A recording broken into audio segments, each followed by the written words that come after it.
house business first. We have found a set of keys here. It is a Ford. If you lost this set of keys, a Ford with a green clip on here. So we found a set of keys. If they're yours, come up to the IT table. Also, at this time, I'd like to thank all the board members that are here and all the volunteers that are helping work the stations around the room. Give them a round of applause.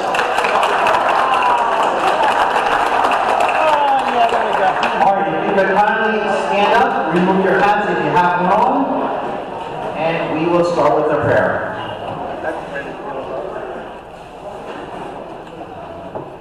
Heavenly Father, we have much to be grateful. First of all, we are in the greatest country, the United States of America. Amen. The land of the brave and the free.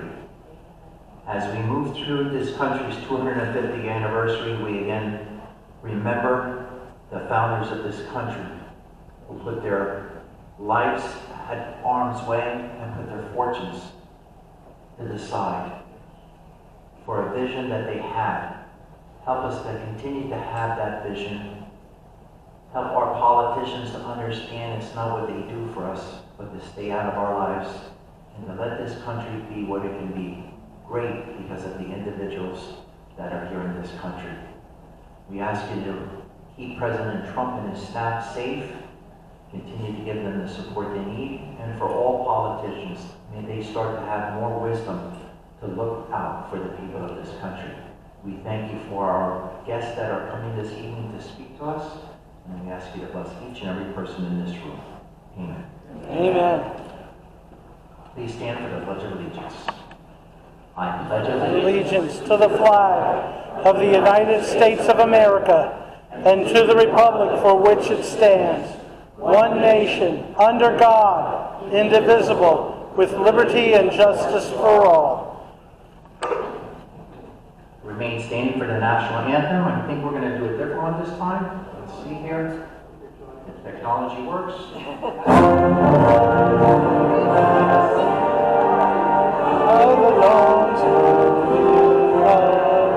But so proudly we hailed at the twilight's last gleam, whose broad stripes and bright stars through the perilous fight, all the ramparts we watched were so gallantly streamed, and the rockets' red glare, bombs bursting in air, gave proof through the night that our flag was still there.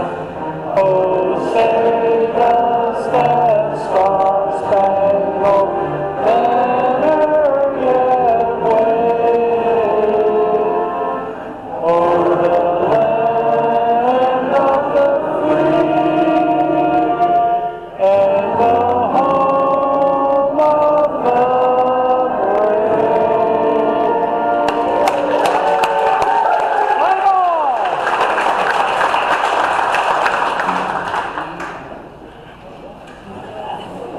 Please be seated. Open your remarks. First of all, thank you for each and every one that is here this evening. We pray for anyone that has a loved one that is ill or sick. And I was just thinking today, we had some technology problems earlier today, and I keep my little Jesus here with me. But I was at Kentucky Fried Chicken the other day. Despite what everyone says, don't eat that stuff. And it got me thinking, there's a story that there's only two things to worry about. And that is whether you're healthy or you're sick. If you're healthy, there's nothing to worry about. If you're sick, there's two things to worry about. Whether you're going to get better or whether you're going to get worse. If you're going to get better, there's nothing to worry about. If you get worse, there's two things to worry about. Whether you're going to live or whether you're going to die. If you're going to live, there's nothing to worry about. If you die, there's two things to worry about. Whether you're going to go to heaven or were they going to go to hell? If you're going to go to heaven, there's nothing to worry about. if you go to hell, two things to worry about. Original or extra crispy?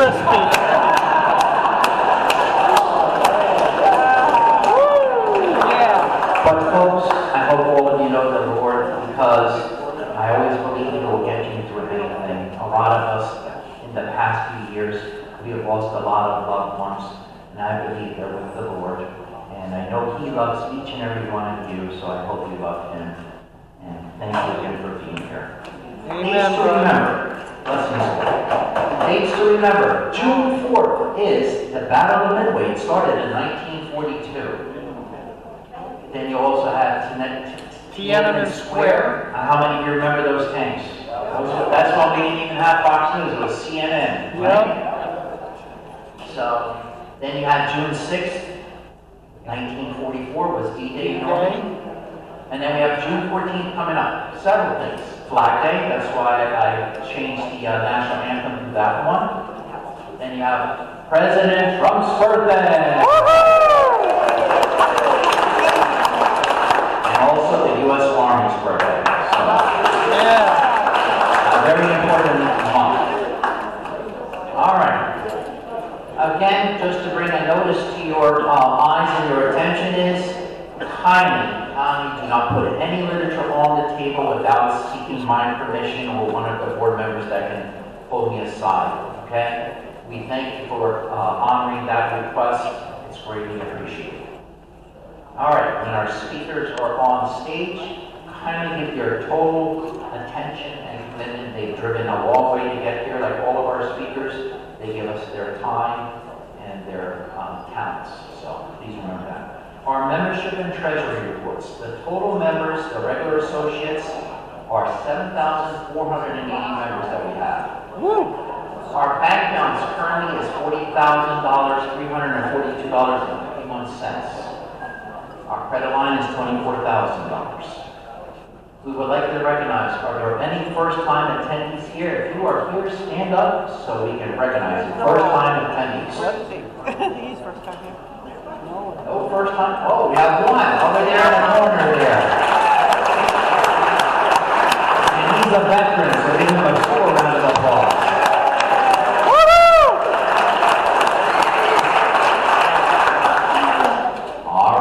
Again, Bo and Tom Jory in the back, waving their hands, are processing our 50-50 raffle. It's a cash raffle, so make sure at the break you purchase some 50-50 tickets that will be drawn at the end of the night. Thank you, Mo and Tom. Then we also have Melissa in the back. She's waving her hand. She has the 100-ticket raffle.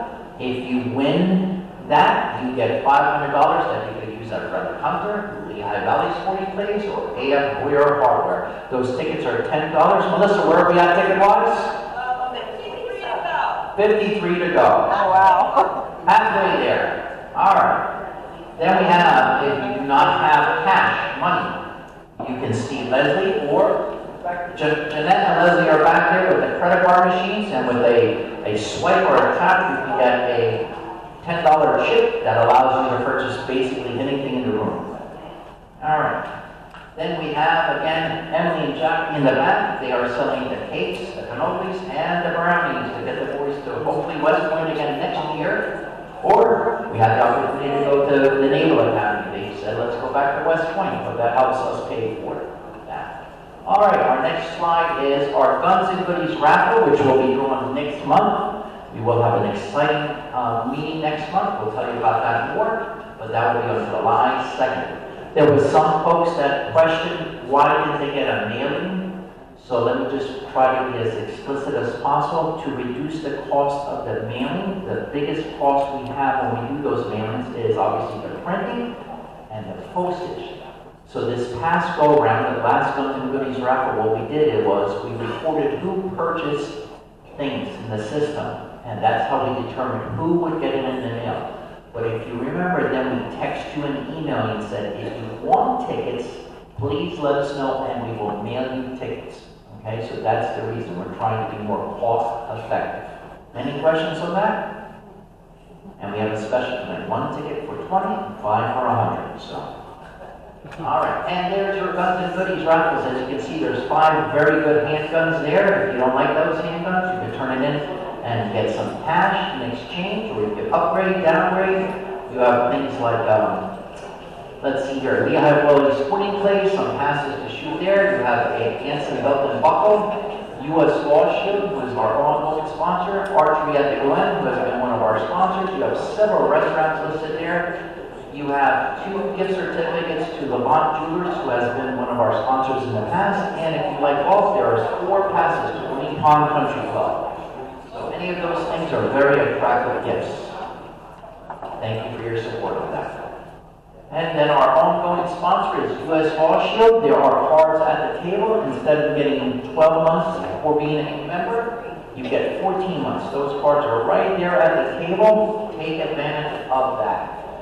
You never want to be in any incident where, unfortunately, you have to use a weapon, or unfortunately, you get in a fist fight and not be represented from the minute it happens.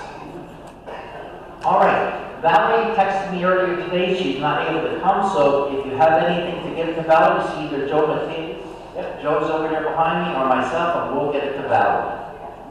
All right. And why do we ask for donations?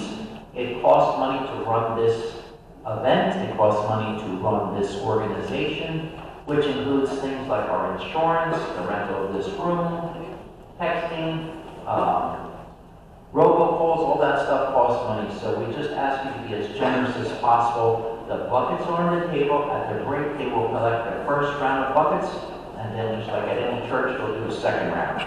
Okay. All right. All right, so now we have the pleasure of presenting, hopefully here, let's just see if we have our music ready. We're going to present our speakers tonight, so we're going to welcome Dr. Jessica Russo and Jenny Cheeks.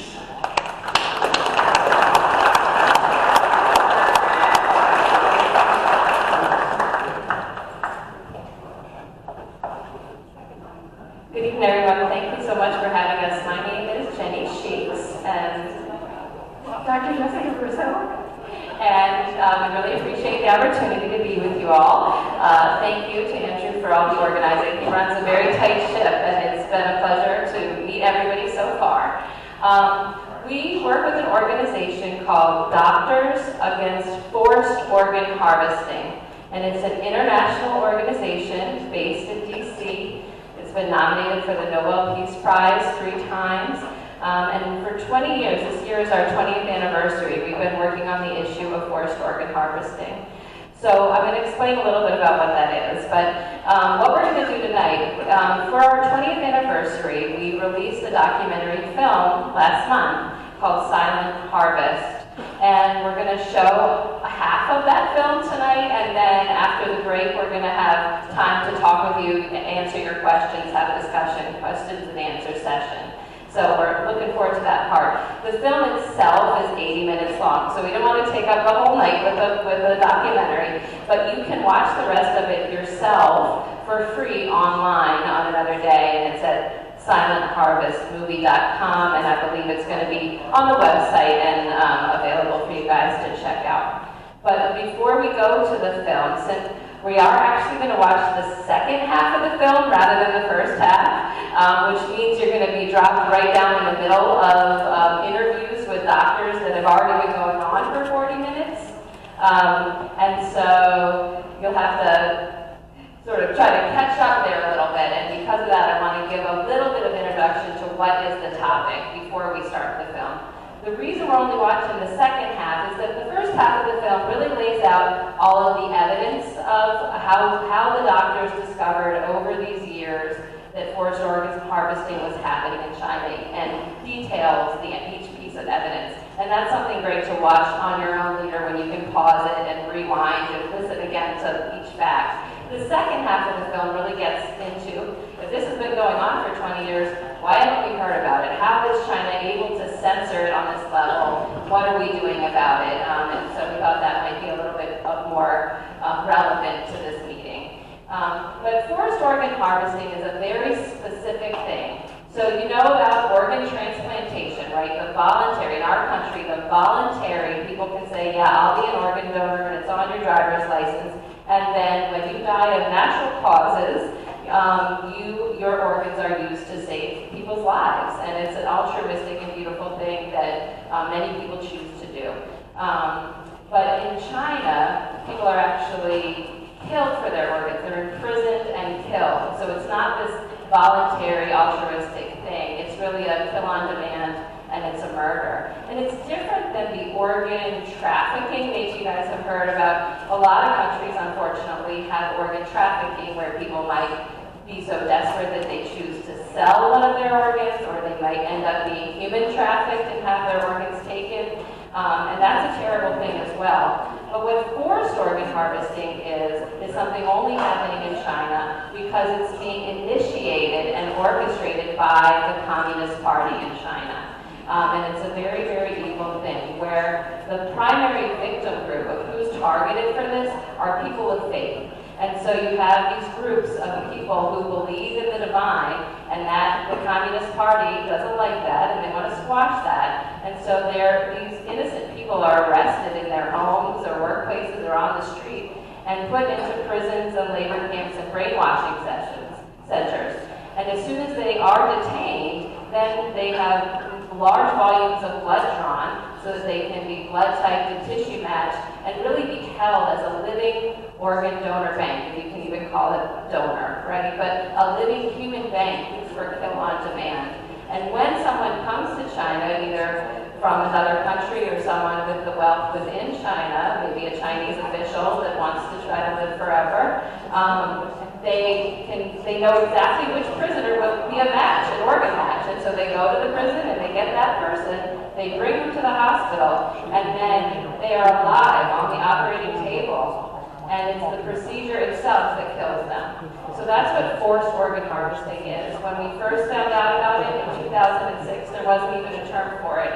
It was something people couldn't even comprehend. And so Doctors Against Forced Organ Harvesting coined that term, and our organization was born then. And now in our 20th anniversary, we're still out here talking, because even after 20 years, it hasn't ended. And most people, most doctors, don't know that it's happening because the media won't cover it. And so we really appreciate groups like you inviting us to come out and raise awareness, because the mainstream media isn't going to talk about it, so we have to tell each other about it. Did you want to add anything, Jess? Yeah. I'll say just a few things. Thank you so much for being here. It's really great to get to hear this information. Because just like Jenny said, the media is not covering it. And a lot of people who know about what's happening, they don't want to talk about it. The heads of transplant know about what's happening, but they don't want to deal with it, right? Because they're getting the benefit from it. They're making a lot of money through this. It's said to be a $9 billion industry. It's $9 million. So is it $9 billion or $9 million? $9 billion? Billion. Billion. I know, it's hard for me to believe. But that gives you an idea of how big this is. And what's important here is it's so big because of Western support. And we can talk a little bit more about the media and the Q&A. This would not be as big as it is if it wasn't for hospitals, doctors, pharmaceutical companies, medical supply companies working with China and supporting this, as well as patients in the U.S. who will go to China with a guaranteed date for an organ, right? They can get a heart in 2 weeks. So that's really, I think, a concern we should all have, that the U.S. is helping to support this, and we need to end this. So you guys probably heard a little about the information on the tables here. There's information about the bill that's in the Senate. So we need everybody's support on this. This is important, and I totally own this. I made a big mistake. I meant to print out a bunch of petitions for you guys to sign for our senators, because when they see that their constituents care about an issue, they're more likely to do something about it. But unfortunately, I filled out the forms that do not have a signature box. So what we'd like you to do is on the back, if you would be willing to write a personal note. And actually, these petitions, so these forms are for Senator Fetterman, because there was a point, just until this week actually, where we really needed to get more Democratic senators to co-sponsor. Now we have one additional Democratic senator. So it sounds like the bill is going to be ready to move. So that's why it only says Senator Fetterman, but we do want Senator McCormick to co-sponsor again. In the last iteration of this bill, he was a co-sponsor. But it's been very difficult to get the Democrats to be on board with this. So we're really trying to push them. So if you could write a personal note on the back of this form to Senator Fetterman, and then leave it on the table, we will get it to Senator Fetterman. And again, it makes a big difference. And if you can call their offices, actually all the research shows that that makes the biggest difference, that personal phone call. So that would be really important, and you can post a message online as well. Okay, thank you. Yeah. Should I turn this off? Yep, just put it up there, we'll mute it.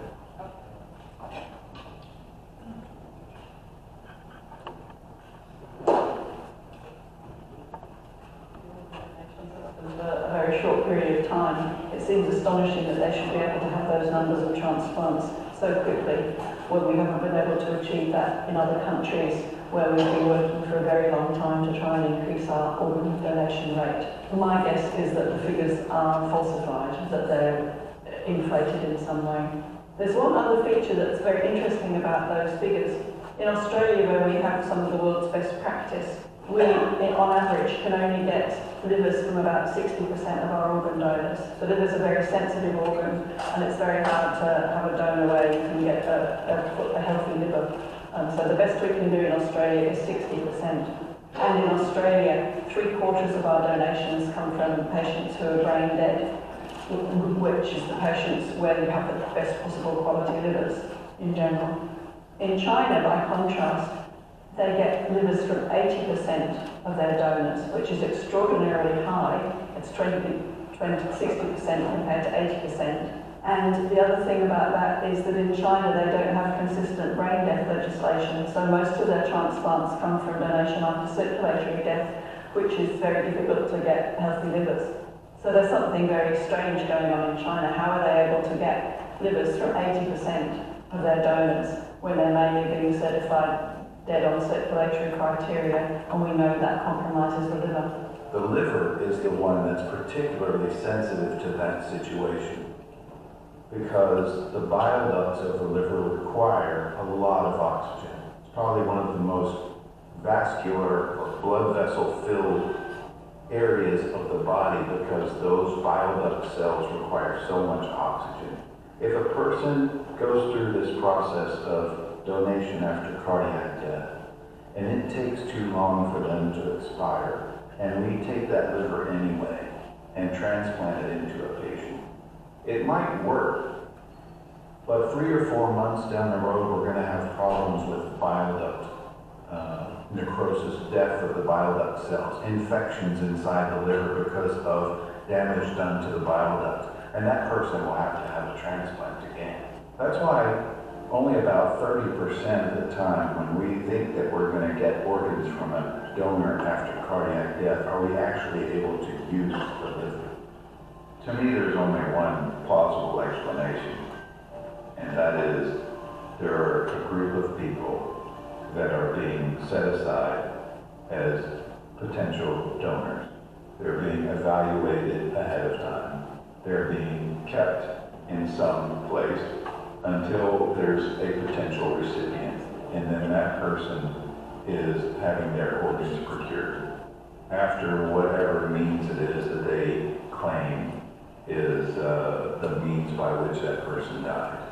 And that death was probably brought about by someone who wanted to make the death progress quickly, or even not even completely, before procuring those organs in order to protect the liver. Because the liver is going to be the most sensitive to problems with the bile duct during the process of death. So either death is not quite completely occurring before organs are being removed, or the death is being progressed very rapidly so that the organs can be removed rapidly, primarily to protect the liver. To me, there's no other plausible explanation as to how so many organs can be ready on a moment's notice to transplant a patient within hours of them being placed on a list, if there is a list. That's the only explanation I can see. Organ transplant registries take many, many years, decades to set up in all of the countries that have them. In China, it's only been 3 years since the organ registry was set up. And to have all of their organs supplied by this registry in that period of time is not believable. It's not credible.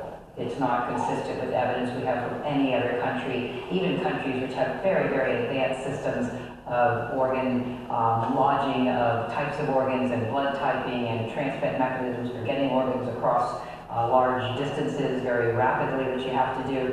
All of that coordination of materials and information and computer data is not existent in China as far as we know with this registry system across the vast land of China. So I think it's not credible on any level, and it's completely inconsistent with what we see in every other organ registry around the world. Unfortunately, I think that there are examples of fabrication of data across Chinese industries, whether it's healthcare or baby formulas or building standards or bridge materials or medical pharmaceutical products. There are many, many examples of China not being completely truthful in what's going on. So I think we have to take everything that comes out of the medical system in China with a grain of salt. We have to have many sources to replicate data before we can actually believe what is said. But there's no way that 25,000 people being on a registry could actually be the only source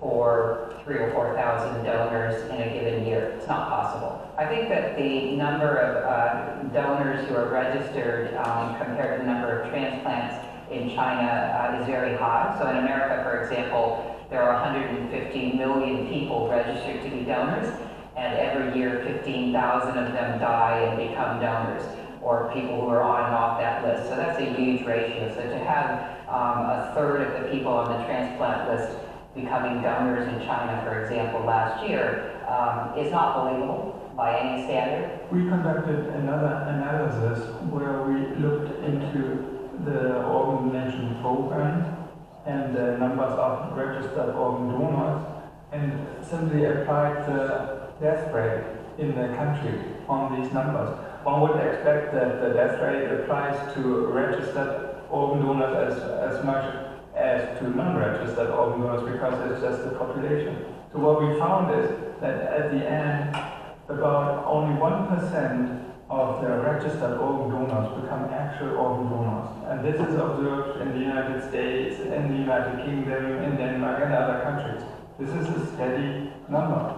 But when we look into the different numbers that we observe from China, then you find that actually 12% of the registered organ donors become actual organ donors.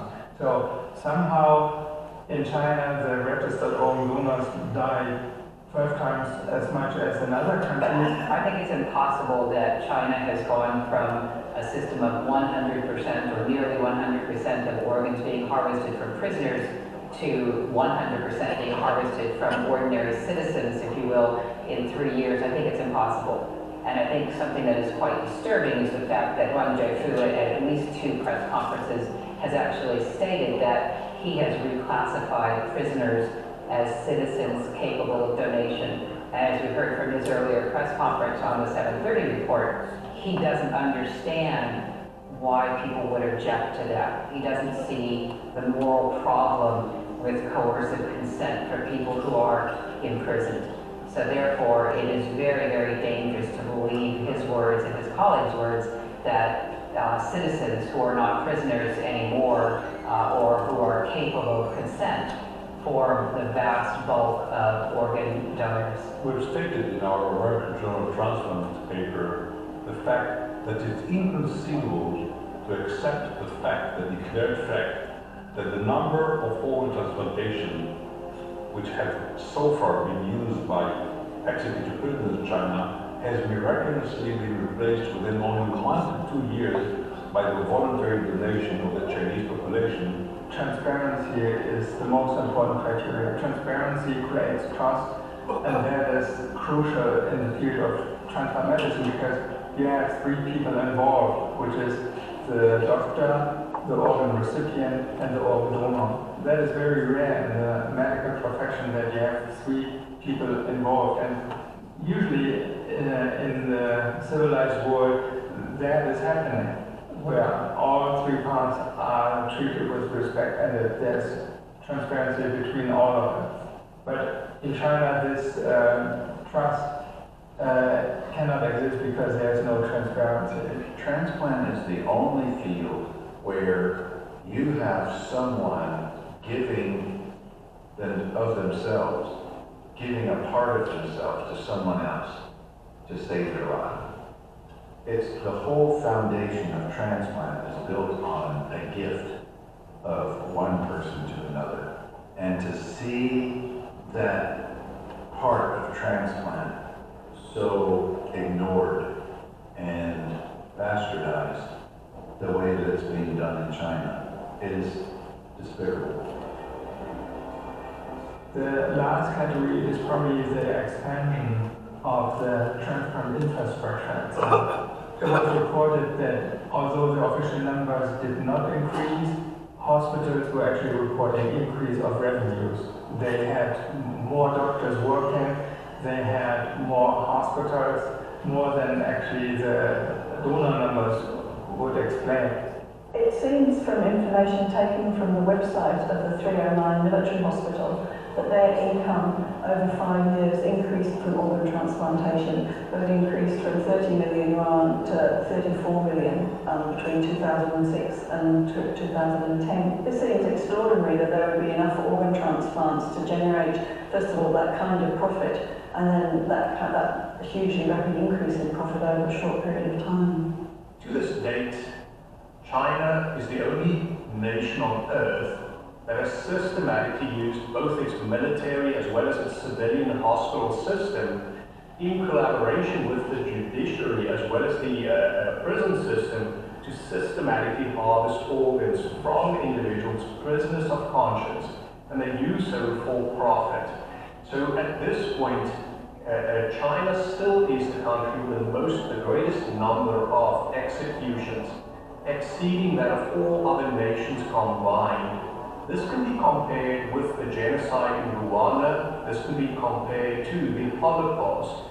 And certainly the psychological impact of this globally as well as on the citizens of the People's Republic of China will be felt for decades to come. Even if this stopped today, the psychological backlash and impact will still be felt for many years to come. And I do not think we're adequately prepared for that today. I think the magnitude of the crime against humanity that continues to go on is so big that it's simply impossible to grasp by anybody who is not really involved in organ transplantation. And the fact that there's no videotapes or pictures never taken inside these prisons or inside the hospitals where this forced organ harvesting is done is a problem, a part of the problem to bring the message of this crime against humanity to the entire world. I mean, you have to be really a professional and see the numbers that are coming out of China in order to believe that this crime is really taking place in China. We also have it as our mission to inform the medical community and the public about this atrocity, and we did this with different means. One was, for example, a petition that we had over 5 years where we collected 3 million signatures. Another approach was writing articles in medical journals. Then we have organized more than 24 webinars in different countries to basically inform doctors in those countries about this practice. Another campaign was our World Summit, where we invited 39 speakers from around the world to discuss this topic of forced organ harvesting. In June 2024, the G7+7 petition was initiated to speak directly to the G7 leaders and bring them the voice of the people of free and democratic countries asking them to stop forced organ harvesting in China. By learning about Falun Gong, its practice, its belief, and how the Chinese Communist Party has persecuted Falun Gong for 27 years, this petition will break the imposed silence. I guess one of the questions I was asked earlier is, why am I so involved? And I think I've always been somebody who stands up for the underdog. And I think this is ultimately one of the biggest underdog good versus evil stories that we've seen, especially within the medical community. And I feel passionate about the work I do for Doctors Against Forced Organ Harvesting, an organization that's been nominated multiple times for the Nobel Peace Prize, won the Mother Teresa Social Justice Award in 2019. And Doctors Against Forced Organ Harvesting represents really a voice for the voiceless. There's a 680-page report that's available online called The Bloody Harvest, the Slaughter and Update. And they looked at about 160 different transplant centers through China. In this 2016 report, their conclusion was that China was doing about 60 to 100,000 transplants per year as a country. To put that into context, officially the United States is the leading transplant country in the world in terms of volume. Last year, the United States did 48,000 transplants. And so you're talking about a system, a very nascent system, when you compare to the United States, something that even if you take the Chinese transplant system at its word, is only 10 years old in terms of an organ donation system. And they're outperforming us by a third. When it comes to organizations, transplant organizations, medical organizations, we sometimes observe obstacles from the leadership of these organizations. And it's not just like a lack of belief or not comprehending it, but rather a willful blindness, I would say. So we also wonder why the leadership of these medical and transplant organizations were not willing to look into forced organ harvesting, were not willing to do their own investigations. We realize that it is not only like a willful blindness, but also probably interest to have the opportunity to go to China, because if they would look into it, they would probably not be invited if there is a conference or congress in China. In the last 2 years, the American Transplantation Society and the World Transplantation Society, where Doctors Against Forced Organ Harvesting used to be able to have a voice, be able to be admitted to the meetings, have a booth, and talk to those that are interested, or those that are concerned, or those that may not know about forced organ harvesting. We are now a censored group and outcast by these two transplantation meetings.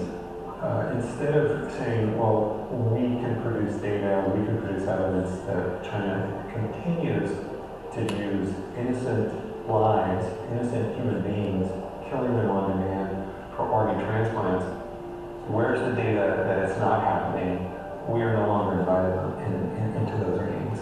By taking the stance that things are fine in China, without evidence, without audit, without any clear demonstration of a shift in practice, the WHO risks losing its leadership role as an ethical beacon or light on these matters. And that would be tragic, because no one else is in a position to hold that role. So obviously, the victim of forced organ harvesting is being killed and incinerated, so there are no traces. And the doctors who committed will not say that they just killed the person and removed the organs from that person. The news media had a kind of like expectation and the evidence that simply cannot be fulfilled. It is delusional. I think one of the reasons why people don't believe it is because it just simply seems so unbelievable. And the fact that something like this can still happen in the 21st century, I think people do just find it very difficult to understand. And I think without any concrete evidence, because the problem is the lack of transparency, openness, there's no magic bullet that we can show people to say, well, hey, here is your concrete evidence. And all the evidence that we have comes piecemeal from lots of different sources. And from our perspective, we look at all of those different pieces of information to get our impressions to what we think is going on. And then for some people, especially if they are not medically qualified, if they don't have an understanding about transplantation, they can't fully comprehend the allegations that we are putting forward. And I think there is a lack of awareness on this issue. The international transplant community, as I understand it, first of all was very condemning of organ harvesting from prisoners, and then chose a pathway of trying to work with China to improve their system. And I can understand the wish to try and help China to improve their system, because clearly it's a horrendous system. But I'm afraid that some of the doctors have been naive. A good example of this is the recent Transplant Society conference, which was held in Hong Kong for the first time. This was immediately portrayed in the Chinese media as a sign that the world welcomed China onto the transplant stage. It was seen as condoning Chinese transplant. It was seen as a celebration of the great strides being made in Chinese transplantation. I think it's very serious because then people come away thinking, oh, things are changing. I've been to China, they showed me a list of voluntary donors, or people go to China and believe what they see. And I don't think they realise that they're not being shown what's actually happening. They're being shown the face that China wants to show the world. And because we don't do that to the same extent in this country, people just don't understand it. I mean, we certainly, we show people our nicest hospitals, we show people our, cleverest surgeons, but we don't create something like a theatre set when we have international visitors. But I think when Australian doctors go to China to look at the transplant system, they're basically getting a theatre set. The fact that the Chinese authorities have allowed for a pre-prepared, pre-arranged visit of medical experts for the West of only 6 out of the more than 600 transplant centers, and they didn't find, so to speak, any evidence of forced organ harvesting in that particular visit, doesn't say a thing. This particular visit brought into mind a similar visit by the Red Cross during the World War II into the Theresienstadt concentration camp, where it was prearranged and it was shown to this particular group of visitors as if it was a small, nice, quiet, cozy recreation camp of the Jewish kids. The fact that they aren't willing to have independent investigators going or transparency with regards to their data, the transplantation numbers by centre, and usually provide us with aggregate numbers which we cannot verify. Most of the registries that they have for liver transplants, kidney transplants, heart and lungs, you can't verify any of the data. So the fact that they don't want any investigation of their numbers, they don't allow any independent investigations of their practice, would suggest that they do have something to hide. We know that in the New South Wales Parliament, when a member of Parliament attempted to hold a conversation about organ harvesting in China and to propose a bill to address that, members of Parliament received a letter from the Chinese embassy suggesting that it would be better not to go to the meeting because they wouldn't want to jeopardise the cordial relations. So we see a lot of overt and covert threats against speaking out because China wields such huge economic power at the moment. Our organization, as well as other organizations and investigators who look into the forced organ harvesting, have certainly triggered the Chinese government and pushed them to reply to it. And the official reply is that this does not happen. So they deny it, and they even pay the media in the West to not report about it. There are probably like 2 major aspects. One is that China is paying a large amount of money to have inserts in different newspapers. So of course, if the newspaper is reporting about forced organ harvesting, then they lose the business for these inserts. But another aspect is that there are courageous journalists who report about it. That happened, for example, with Didi Tazov, who worked for the New York Times some years ago. And she was courageous enough to report about this forced organ harvesting, but her work was not appreciated. And at one point, she just decided to leave the journal. I've been joining my friends in Dachau in this fight against forced organ harvesting in China for the past 11 years.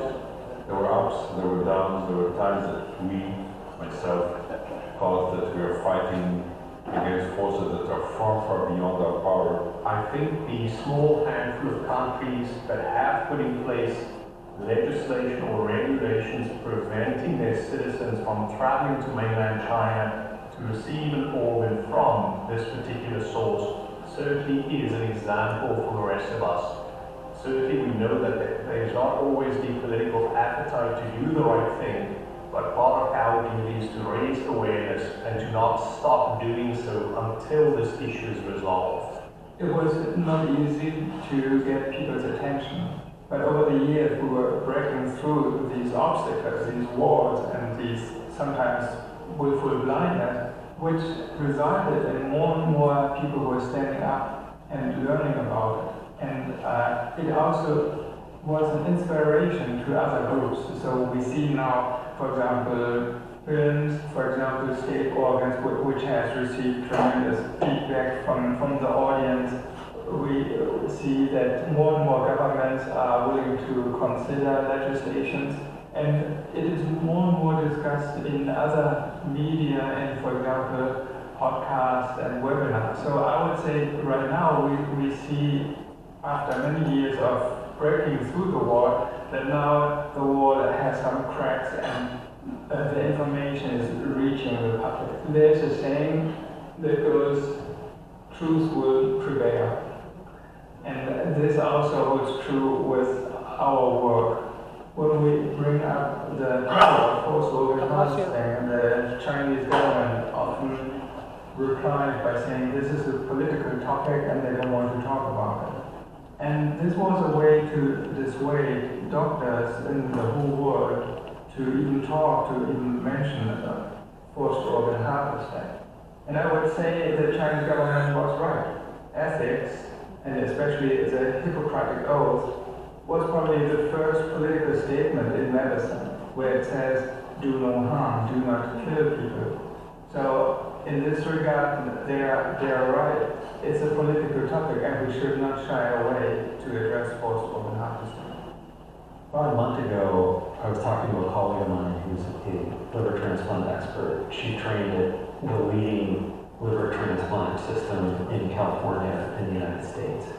She had no idea that forced organ harvesting was happening, what it is, how it's defined, what the evidence is, how much evidence there is out there. I think you've had this erosion of, I guess, the Renaissance, maybe, for lack of a better term, within the medical system, where you're sort of expert on multiple things. And so I think there's often a desire to say, go talk to this one person, they're the expert. Instead of saying, it's my duty, it's my obligation to, as an individual, understand and come up with my own determination of whether it's happening, and my own determination of what I'm going to do about it, and what we should do about it. There is still a huge lack of awareness within the medical system, and even within the transplant system. At one point I realized something that I experienced myself in my medical studies, in my medical training. We're supposed to rotate between different disciplines in medicine, and one of the disciplines was surgery. So I was helping out with some, holding hooks, etc., and assisting. And I was basically thinking about what I learned in the textbooks. And at one point, I realized that, the surgeon is cutting the skin of the patient. And when I started to think, I started actually to faint. And later, actually, the doctor told me that this is normal, this happens to many, many students, but it only happens once. I came to the insight that at that moment, my knowledge shifted from textbook knowledge to real-life knowledge. And that is the knowledge that is really needed to understand what forced organ harvesting is. If there's no emotional reaction, then you're probably still in the textbook knowledge where you hear verbally forced organ harvesting, but you don't actually realize that people are killed so that the organs can be harvested. I think the transplant community has been problematic. I can understand the difficulty. if you make this public and make this known to every individual within the medical community, as well as the public at large, you may have a large population of people that no longer want to be organ donors, and you have essentially pushed the transplant field to the limits of absurdity, to the point that you have lost trust by a well-intentioned public. And so there have been groups that have taken a stance, but I think what you see more often is silence. And the reason that I think you see a silence is it's trying to keep the field of transplant clean. One of the issues that we're dealing with now is that in December of 2014, a Chinese transplant surgeon, Wang Jifu, made a statement at a seminar in China saying that by January 1st of 2015, China would stop using executed criminals for transplant. How do you expect that we should have you run the world if this is how you treat your own people? That's the same thing with what's taking place with communist China. How it treats the Falun Gong is more than barbaric. By 1998 and 1999, the Chinese official numbers were that there were somewhere between 70 and 100 million Falun Gong practitioners. It is spread mostly by word of mouth. Falun Gong was really resonating with the ancient traditions within China. And this was something that I think was a huge threat to the Chinese Communist Party, which was not rooted in ancient Chinese ideology, ancient Chinese concepts like respect for the divine, respect for your family, the fact that you do unto others as you would want done to you. I mean, a lot of the elements that I think permeated ancient Chinese civilization resonated with the Chinese people through Falun Gong, and so through mostly word of mouth, the practice exploded. Jiang Zemin, who was head of the Chinese Communist Party, I think was very jealous. The Chinese Communist Party is used to coercing people through threat, terrorizing them through fear and intimidation, through lies and deception. But Falun Gong represented something different. It was resonating with the hearts of people who were practicing something that, again, I think really resonated with ancient values and ancient energy practices that were commonplace through China. What Falun Dafa believes in is truthfulness, compassion, and tolerance or forbearance. And then the Chinese government, what they believe in is completely opposites. They just fear anything else besides them gaining more power, and so they wanted to put it to a stop. On July 20th of 1999, Jiang Zemin set in motion a flooding of innocent prisoners of conscience within the Chinese prisons, labor camps, detention centers, brainwashing centers across China. In fact, the United States State Department at one point estimated that more than half of victims in labor camps within China were Falun Gong practitioners. Ethan Gutman estimates that the number of Falun Gong practitioners that were being imprisoned, detained, tortured throughout China was about 450,000 to 1 million. If you take 70 to 100 million practitioners of Falun Gong in the late 1990s, even if you have 1% of them within prisons or within prison systems, you have about that number. You have close to 1 million innocent lives that are languishing and essentially dehumanized by the Chinese Communist Party within their detention centers and the labor camps. There are different incentives. The doctors who practice the forced organ harvesting, they get paid in money, and the salary is often a dozen times higher than the regular salary that they would earn otherwise. So it is a very profitable, lucrative business for doctors in China to commit the forced organ harvesting. But there's another side to it, and that is the incentive of helping to eradicate, to destroy Falun Gong practitioners, and that is in the interest of the Chinese government. They started to destroy this group since 1999, but were not able to stop it. So they were looking for another way to achieve their goal, and this way the forced organ harvesting became like the final solution for the Chinese government, where they can slowly eliminate, exterminate all Falun Gong practitioners in China without the international community actually noticing it. Jiang Zemin saw much more in Falun Gong than a simple health exercise and a Buddhist religious practice. Jiang Zemin wanted to destroy Falun Gong and its belief. He wanted to dirty it and humiliate it through brainwashing, torture, rape, social and psychological rejection, so that no Chinese citizen or anyone else in the world would ever listen to Falun Gong practitioners. He used all of the People's Republic of China's power and finances to ensure global silence on the subject of Falun Gong. Some of the estimates, even 10 years ago, in 2015 or so, is that this was a $9 billion industry within China and a major economic interest of the Chinese Communist Party. So there is a side benefit, I think, of money, but I don't think money is essentially what it was about for the Chinese government. I think for the Chinese Communist Party, the intention was to eradicate a population from the face of the planet, to terrorize that group so much that other people that were Falun Gong practitioners would be too afraid to continue practice, and essentially carry out the edict of Jiang Zemin, who in 1999 said, "We will destroy them physically, we will bankrupt them financially, and we will ruin the reputation of Falun Gong practitioners in China," which was what he set out to do. And as far as I can tell, even with Xi Jinping today, this has been something that has never been reversed in terms of the intent. We're constantly talking about prisoners when we look at China, but there are all kinds of prisoners.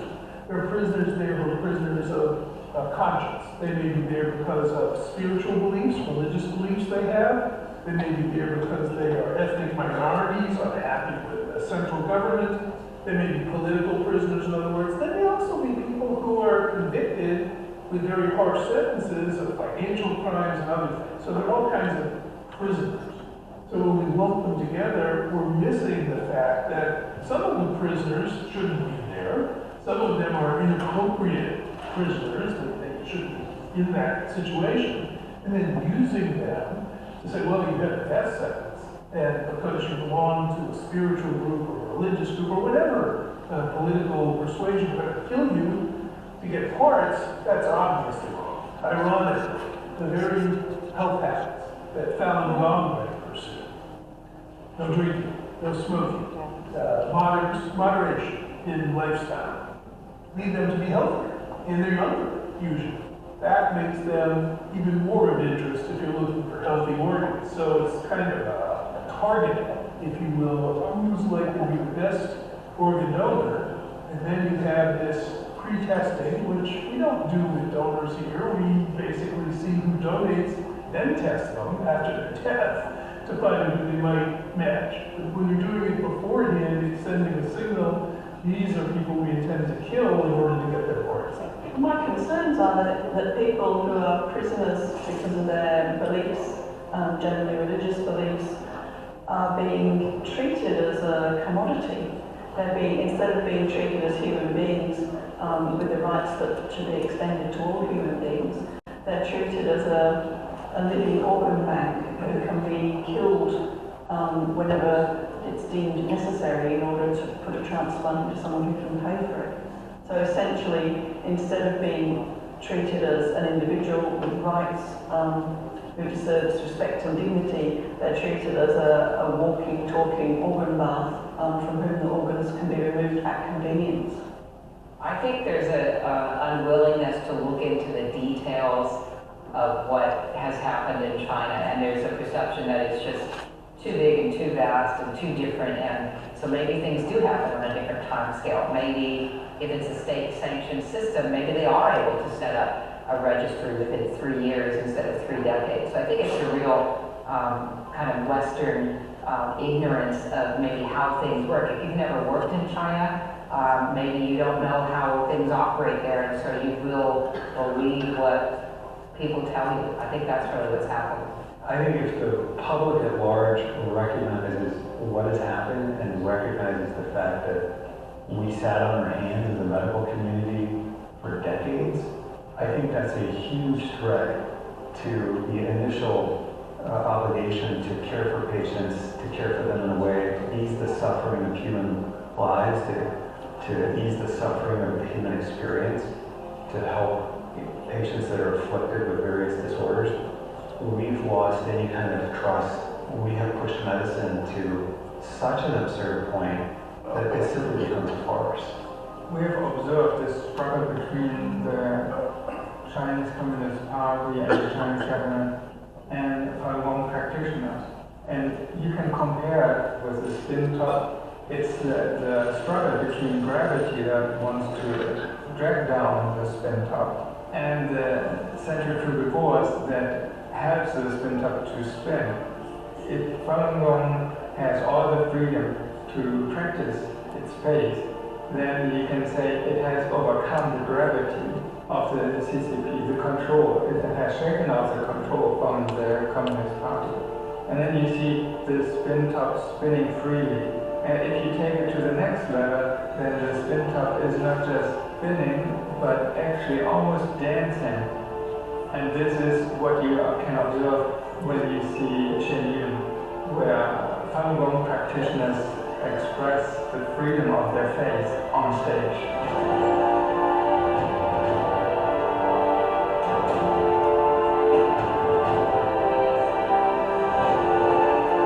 She wants people to know the cruelty of the Chinese government and the CCP. 感谢你给我们这个机会。 Thank you for giving us this opportunity. 谢谢，谢谢。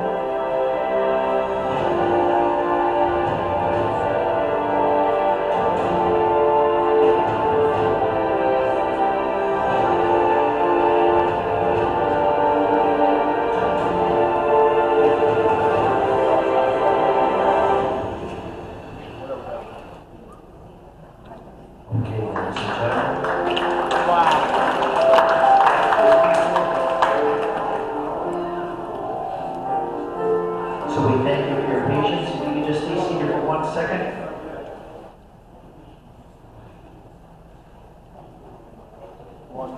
Time's up. Thanks, Harry. All right, we're just trying to get our sweatshirt loaded. All right, so we are at our break, and tonight's coffee sponsor is here joining us. Joseph, where are you? Joseph? Joseph's back at the bar. I don't know if he's buying everyone a drink. I guess he sold the house today. I got one job. All right. Anyway, our coffee sponsor for tonight, he left this card at the table, is Century 21 agent Joseph Plus. If you have any questions or concerns about any type of real estate, I guess he can answer that. We will take a 15-minute break. I encourage you at the break to kindly consider going to the second amendment table to purchase some merchandise. Also, Melissa, you have 1 second if you need to come up here while I make some more announcements about some pin you have there. While she's coming up, we also have cakes and cannolis, and we have the Guns and Goodies tickets that Emily has. All right, she's going to try to yell it out loud. We should have given her money. Go ahead. I actually have pictures of the 250th anniversary pins that we will have next month. I'll have them here. But if there are some that you are interested in having specifically, I'll take your name and which ones you want, because we can only order so many. 250th anniversary pins. Yeah, so these are the same price as our other lapel pins. They're $5. You can come back and see the examples that I have. They're quite nice. Okay, also don't forget to get your 50/50 tickets. And at this time, we will take a 15-minute break. See you in 15. Thank you.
Okay, we are ready to start.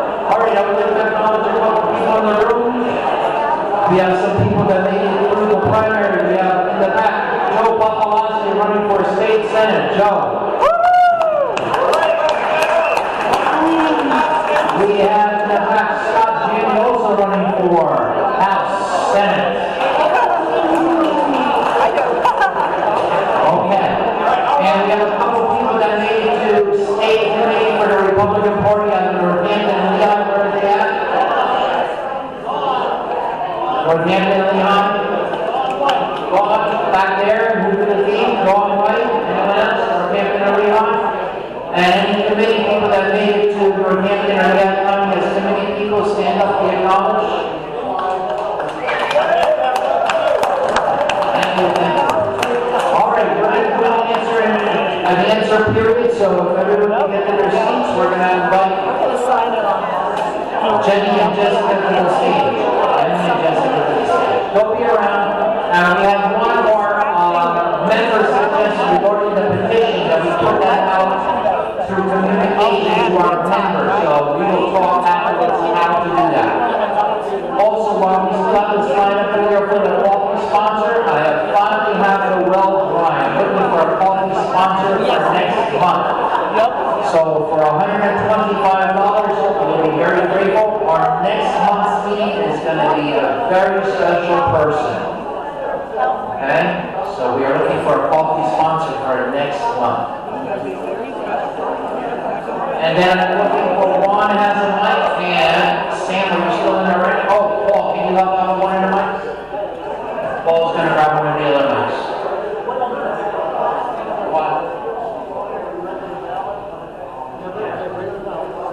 Alright, let me see if you're on. Hold on a second. I'm sorry about that squelch. I put the mic right in front of the speaker. Ouch! Alright, mic test. 1, 2. Alright, go ahead, Jenny. Hello? Oh, okay, great. Maybe now, there we go. Well, hello again, everyone. It was nice to meet so many of you up at the table, and thank you for your attention this evening. We're opening it up for, oh, someone's raising their hand there. Alright, so the mics are going to come around to the table, so Juan and Paul have the mics. Wait till they come to the mic, and we might have to adjust volume a little bit, so bear with us. Go ahead. Okay.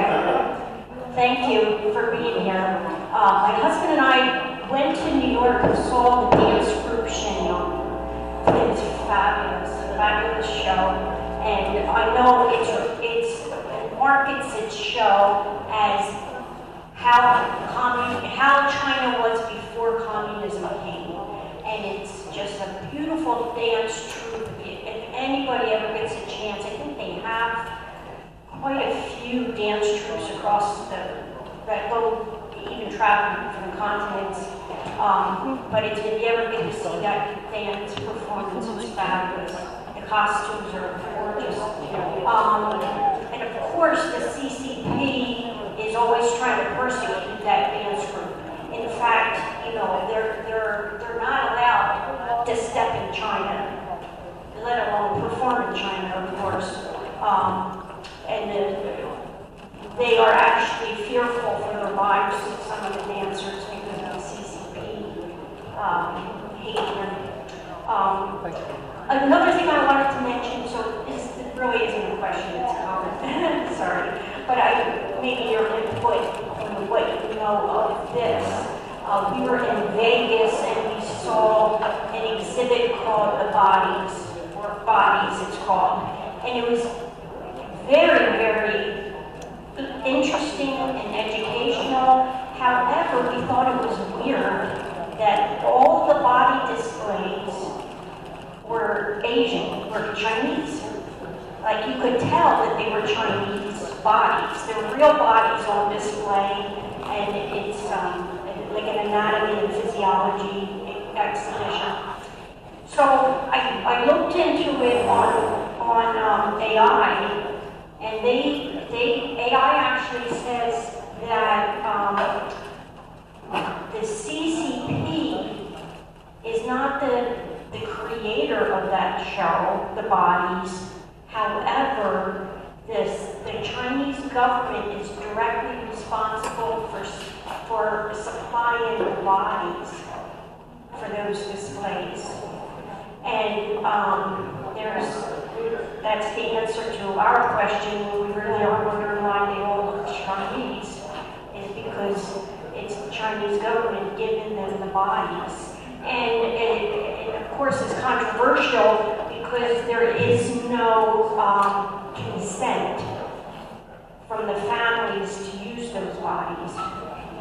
So, I'm so glad you brought that up. That is a very, very serious concern. Gunther von Hagen's, the man behind the Body Worlds exhibit, I think it's the Body World, he had his factory in Dalian, China. And in this city, it was discovered that there were several concentration camps where Falun Gong practitioners were being held. So there is no question that the Chinese government has supplied these bodies. I don't know if you noticed the Asian woman who was 9 months pregnant, who would be willing to donate their body to that? Yes.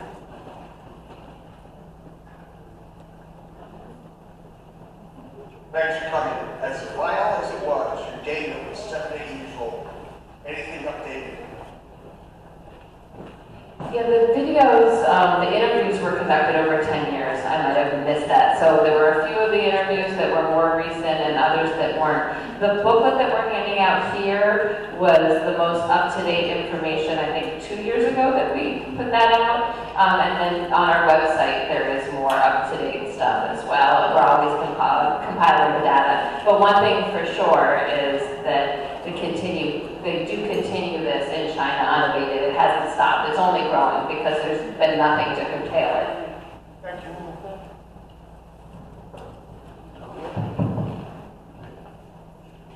I really want to commend you both for coming out here tonight, kind of putting yourselves a little at risk within your own community. I think there's a couple of things that I'd like to point out.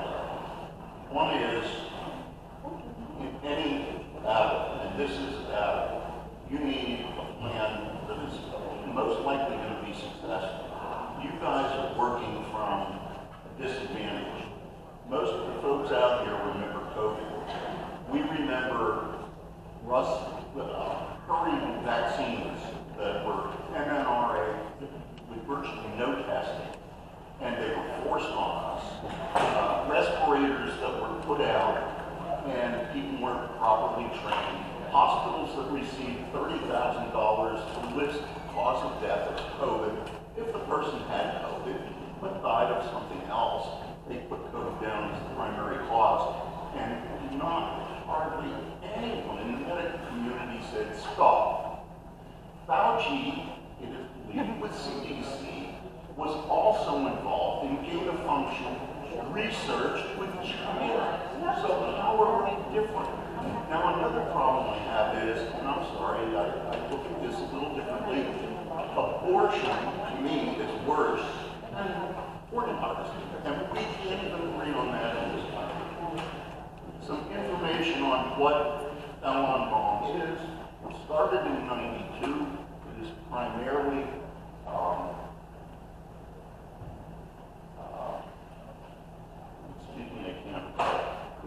it had, at the time, around when it started, 10,000.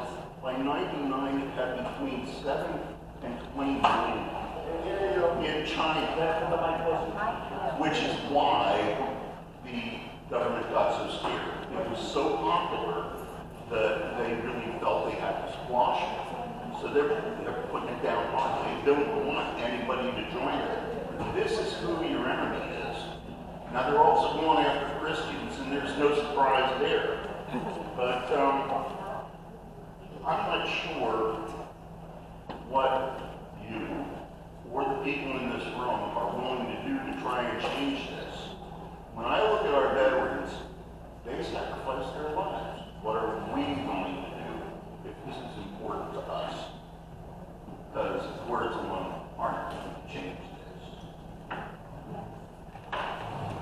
What is so essential here is the truth, right? The Chinese Communist Party is all about suppressing the truth. What you just described during COVID We saw a reflection of that, suppressing the truth. This is what totalitarian regimes are about, big government is about.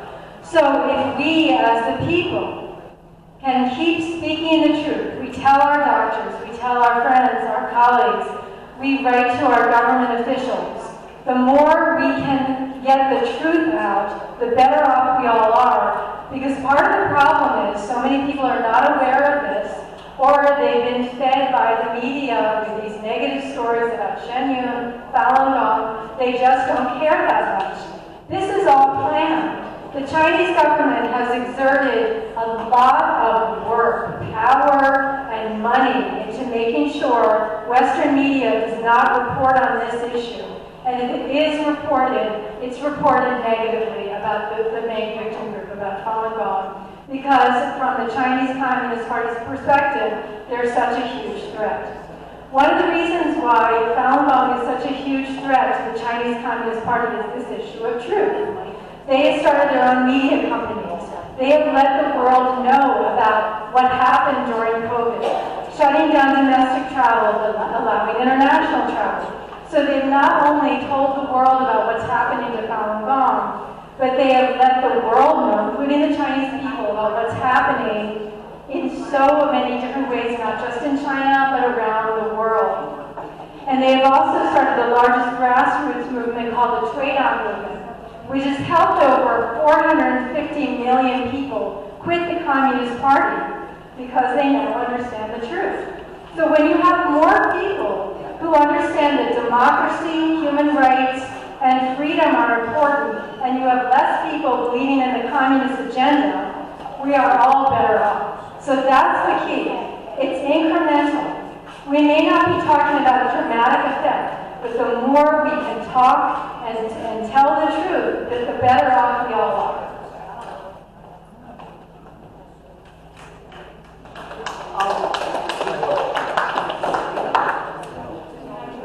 Go ahead, Dr. James. Okay, all right, we jump back to yeah, so one thing, whoops, it's right up there. There it is. No, it's right here.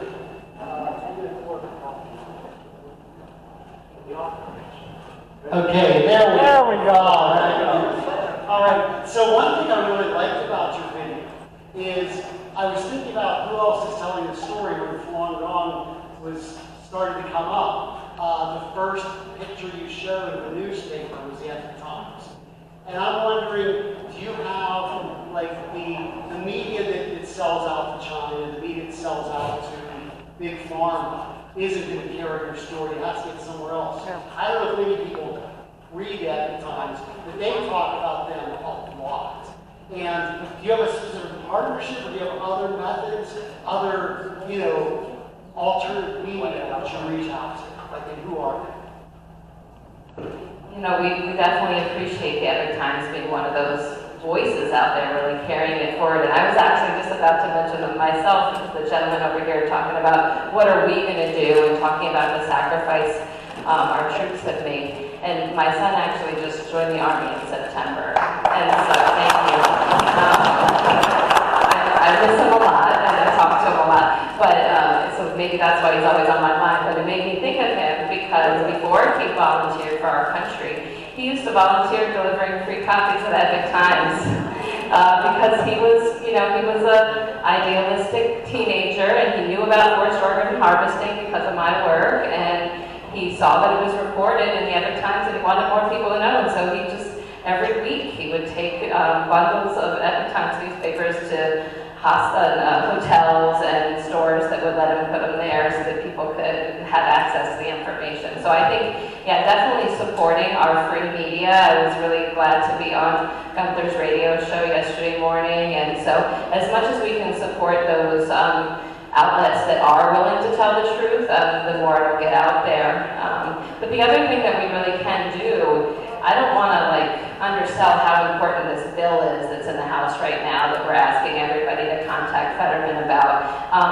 We've never been so close than we are right now to having legislation in our federal government that exposes forced organ harvesting in China. We've had resolutions, we've had hearings, and we personally have been working on the bill for many, many years, and it keeps coming up, and then it dies, and we have to restart it, because that's how it goes, and you guys know that. But it really has Pennsylvania ties. So it started on the House side, and it was Pennsylvania Congressman Scott Perry who first initiated the bill. And then when it finally passed unanimously on the House side and went over to the Senate, first Rubio was the sponsor of it, and then now in his new position, he can't sponsor a bill, and so Senator Cruz picked it up. But we've had a lot of support from Pennsylvania. My own Congressman Fitzpatrick has always supported it. McCormick supported it in its last iteration. So there's a lot of Pennsylvania support for the bill, but if it doesn't get passed out of the Foreign Affairs Committee, like in the next 2 months, it's going to die again. And who knows what things will be next time around and where the world is going. And so we really want to act now.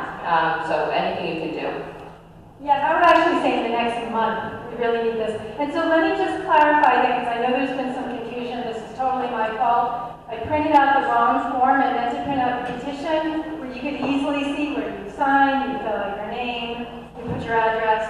So what we're asking is that on the back of that form, and I think many of you already have this, this is the white form with the black print that has information about the bill. You just want to write, Dear Senator Fetterman, please support S4009. That number's on the other side. It's also on that flyer. And then you just sign your name, you print it, and you put your address on there so he knows you're a constituent, and you leave it here. We will get those to Senator Fetterman. So if you could do that tonight, that would be fantastic. Add that once it passes the Senate, let's be optimistic, once it passes the Senate, it has to go back to the House.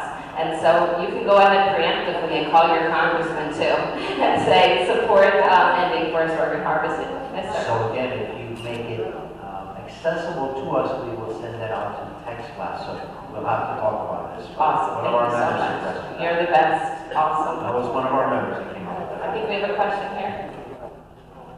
Yes. My question is similar to Mr. Janney's, and thank you for involving Senator Fetterman. The point was made that it's richer people outside of China that buy these organs.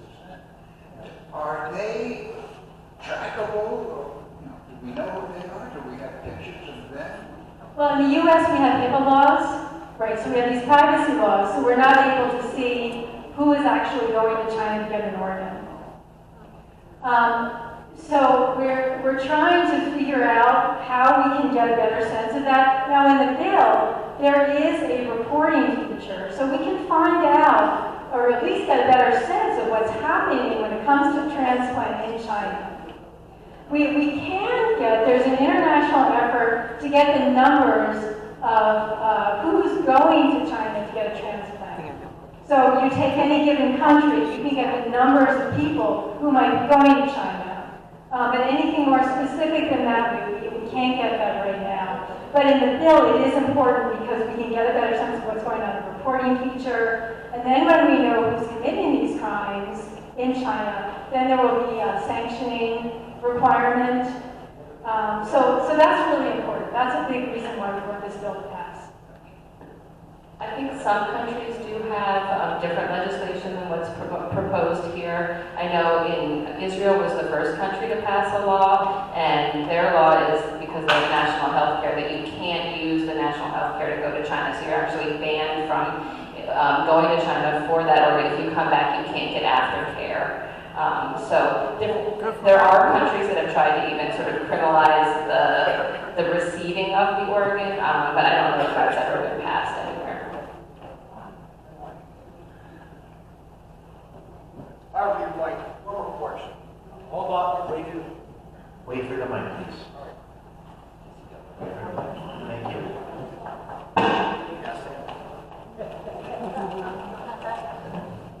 Are the U.S. insurance companies paying for these operations? Yes. In fact, there are now 5 bills that 5 states have passed bills that are mandating that private insurance companies will not pay for these procedures. So it would be great if we had something like that in Pennsylvania. Is there a list that can be gotten of those insurance companies that are? I would guess there's something like that. Yeah, because they have the evidence that the private insurance companies are paying for this. You could anti-public outcry against it. Yes.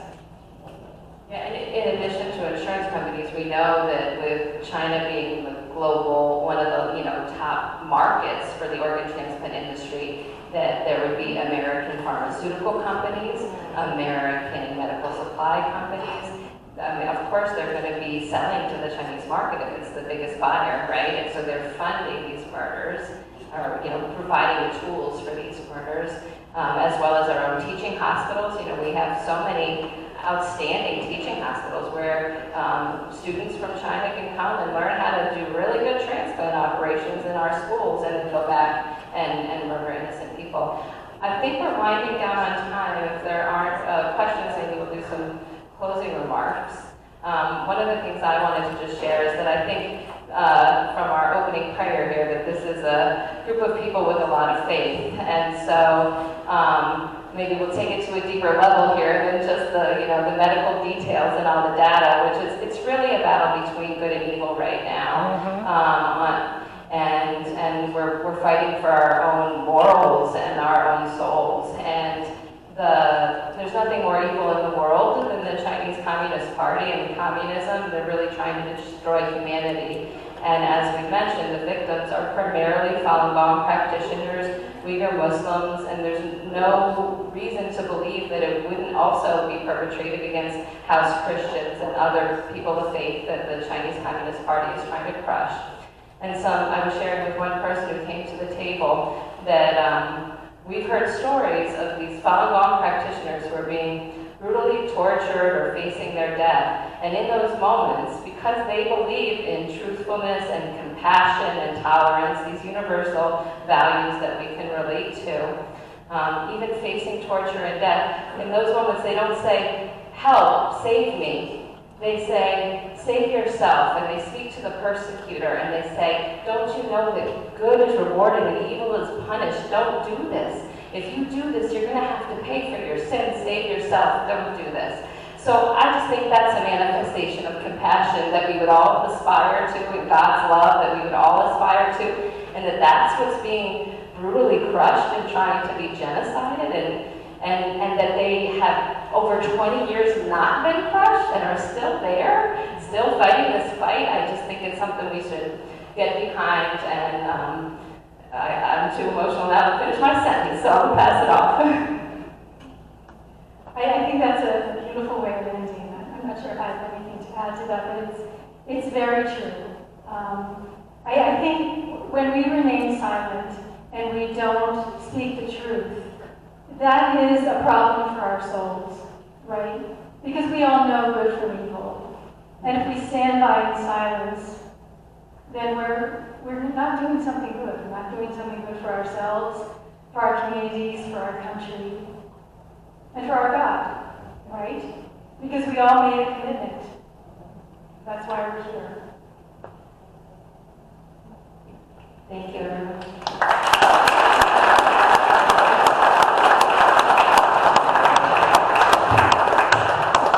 Thank you to the two ladies.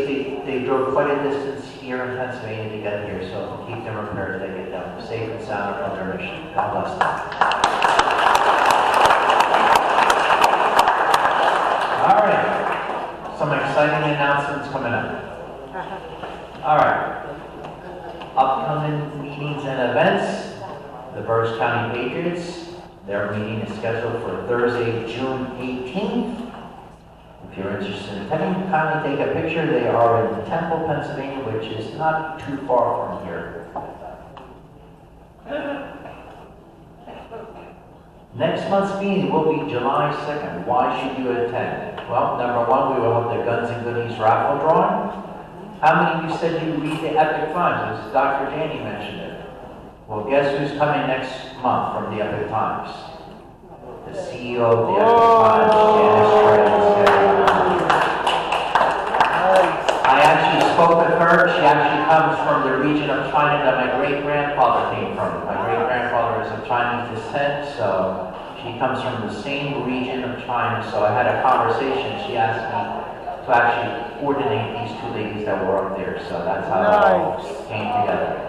We also have several other speakers lined up in the next few months, so hopefully that will all manifestate itself. But since it is the birthday of our country, we're also asking you to bring desserts. The board will meet this Monday, so all board members, remember there is a meeting Monday, and I'm going to present to them an idea to try to make it exciting. So I think you would like it, so pray that it manifests itself. But again, next month, Janice Craig will be there. Also, Bobby Gunther was kind enough to interview Jeannie, that's up on the website. But also, if you happen to have listened today, our other friend, the gentleman that spoke here about 2 months ago, that came from California, geez, I just blocked that out of my mind.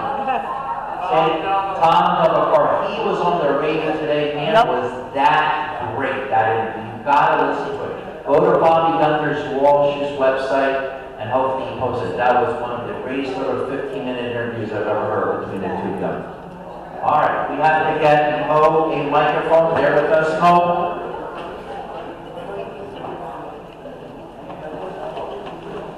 All right, drum roll.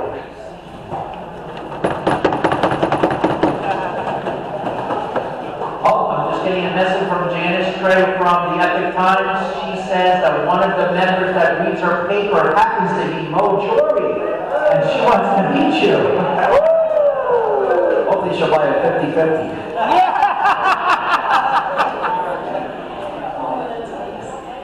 Okay, winning number is, check your yellow ticket, 0918122.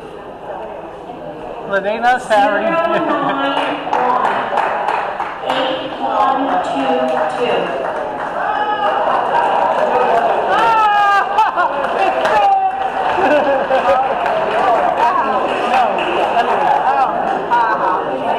Hey, Harry. She did something All right, closing remarks. As always, we would like to thank each and every one of you for being here. We ask you to keep in thought and in prayer all of those members who were not able to attend tonight. We hope you will consider coming next month, July 2nd. Bring some desserts. Meet Janice Craig from Epic Times. And we will close with a prayer. Thank you for your attention this evening. Let us pray. Heavenly Father, for this great country, the United States of America, that great shining, what did Reagan say? The great shining city on the hill. The city on the hill. Help it to continue to be that shining city on that hill. Open the hearts and minds and help us to be truthful and realize people like Donald Trump has the best interest of this country and individuals. Help us as individuals to spread the word of faith and freedom. Never let us give up, for the ones that found this country paid the ultimate sacrifice. Help us to have a safe trip home and have a great June month. Amen. Amen. Thank you, ladies and gentlemen. Blessings to each and every one of you. Have a safe trip home. Goodbye. Yep.